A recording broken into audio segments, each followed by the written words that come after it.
नमस्कार। आप सभी को वो ज़ोमैटो डिलीवरी बॉय केस तो याद होगा ना, जिसमें एक तरफ हितेशा थी, एक तरफ कामराज था। मुझे बहुत सारे लोगों ने डीएम्स करे, मैसेजेस करे कि भैया आखिर उस केस में हुआ क्या, क्या नतीजा आया, क्योंकि कोई भी अपडेट सामने नहीं आ रही है, कोई भी उस केस के बारे में बात नहीं कर रहा है। अचानक से वो केस इतना फेमस हुआ, बड़े बड़े सेलिब्रिटीज इस केस के अंदर कूदे, न्यूज़ में ये केस आया, लोगों ने इंटरव्यू लिया कामराज का और हितेशा का। रातों रात हितेशा इतनी फेमस हो गई, लेकिन फिर अचानक से ये केस ठंडा पड़ गया। कोई इसके बारे में बात नहीं कर रहा था क्योंकि किसी के पास कोई अपडेट नहीं था। जो मेरी लास्ट अपडेट थी ज़ोमैटो डिलीवरी बॉय केस के बारे में, उसमें मैंने ये बात बताई थी कि जो इलेक्ट्रॉनिक सिटी पुलिस स्टेशन है जहाँ पे ये केस गया था, जिसके बाद पुलिस ने इन्वेस्टिगेशन करी और जहाँ पे ये वारदात हुई थी वहाँ से कोई भी सीसीटीवी फुटेज बरामद नहीं हुई। इसके बाद ये केस ठंडे बस्ते में चला गया था। इसके साथ साथ जब बेंगलुरु पुलिस ने बुलाया हितेशा को नोटिस देकर कि आइए और बताइए इस केस के बारे में, तो हितेशा मैडम महाराष्ट्र चली गई थी अपनी आंट के पास। लेकिन इसके बाद हितेशा ने ये डाला था लेटर अपने इंस्टाग्राम पर कि मैं तो कहीं नहीं गई थी, मैं तो घर पे ही थी। लेकिन इसके बावजूद भी वो पुलिस स्टेशन नहीं गई अपनी स्टेटमेंट देने के लिए। उसके बाद ये केस ठंडा पड़ गया और एक ठंडे बस्ते में चला गया। लेकिन अब मेरे पास एक अपडेट है जो आप तक पहुंचना बहुत ज़रूरी है। अभी कल की बात है, मैं हितेशा मैडम का इंस्टाग्राम चेक कर रहा था तो मैंने एक चीज़ देखी और मैं देखकर शॉक हो गया। मैंने ये देखा कि जो प्रोफाइल है इंस्टाग्राम पे हितेशा चंद्रानी की, वहाँ से ज़ोमैटो वाली वीडियो जो बनाई थी उन्होंने अपनी नाक पे जो चोट लगी थी उनके, वो कैसे लगी थी वो तो आपको पता ही है, वो उनके प्रोफाइल से गायब हो चुकी है। जी हाँ, एक नहीं वो दोनों की दोनों वीडियो गायब हो चुकी हैं और वो वीडियो अब उनके सिर्फ IGTV वाले सेक्शन में है, जो मेन प्रोफाइल सेक्शन है वहाँ से गायब हो चुकी है।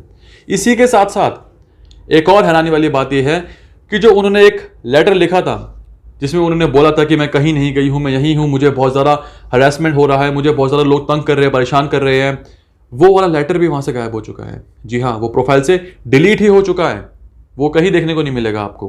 तो ये हुआ क्यों, ये किया क्यों हितेशा ने, इसके पीछे की वजह चलिए जानते हैं। एक तो वजह ये हो सकती है कि हितेशा अब चाहती है कि ये केस ठंडे बस्ते में चले जाए, क्योंकि हितेशा को कहीं ना कहीं पता है कि उनका इसमें एक गलती है, इस वजह से वो केस से दूर हो रही है। ऊपर से जब बेंगलुरु पुलिस ने उनको बुलाया नोटिस देकर कि आइए स्टेटमेंट दीजिए, तो वो नहीं गई।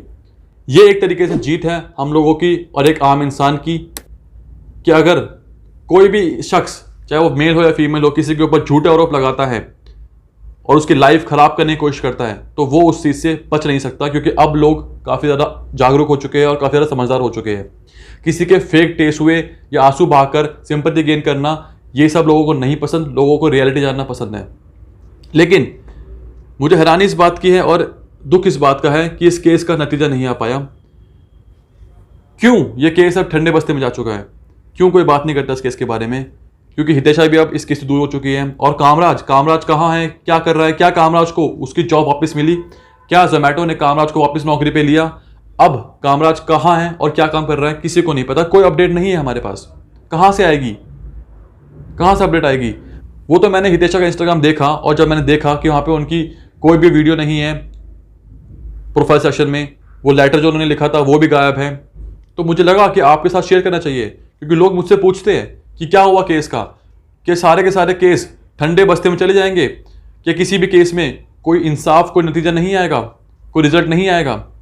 अब कामराज कहाँ है कुछ नहीं पता, हितेशा अपनी लाइफ किस तरीके से जी रही है पता नहीं, सब कुछ बिल्कुल ठंडे बस्ते में है। ये हमारी जीत है, ये तो हमें पता है, लेकिन कहीं ना कहीं ये एक दुख की बात है कि केस का नतीजा नहीं आता है। एक तरफ कोई इंसान एक सोशल मीडिया के ऊपर वीडियो बनाता है, उसमें टेसुए बहाता है, आरोप लगाता है, उसके बाद खुद ही उस वीडियो को अपने प्रोफाइल से हटा देता है, और दूसरी तरफ जिसके ऊपर ये आरोप लगाए जाते हैं उसकी नौकरी चली जाती है, उसकी मेंटल हैरेसमेंट होती है, वो रोता है कैमरे के आगे, और अब वो कहाँ है कुछ नहीं पता। तो ये एक बहुत दुख की बात भी है कि केस का कोई नतीजा नहीं आता है, केस हमेशा ठंडे बस्ते में चले जाते हैं, और हम लोग जो जानना चाहते हैं कि आखिर हुआ क्या, उसको कुछ नहीं मिलता है। बहरहाल ये अपडेट थी जो आप तक पहुंचना बहुत ज़रूरी थी, इसलिए मैंने आप तक पहुंचाई है।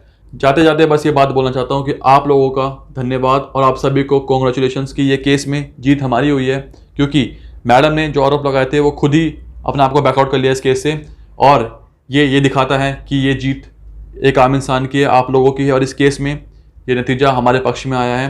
इस वीडियो को ज़्यादा से ज़्यादा शेयर करना ताकि लोगों तक ये बात पहुंच जाए कि इस केस में जीत हमारी हो चुकी है और सच्चाई की जीत हमेशा बुराई के आगे होती है। तब तक के लिए धन्यवाद।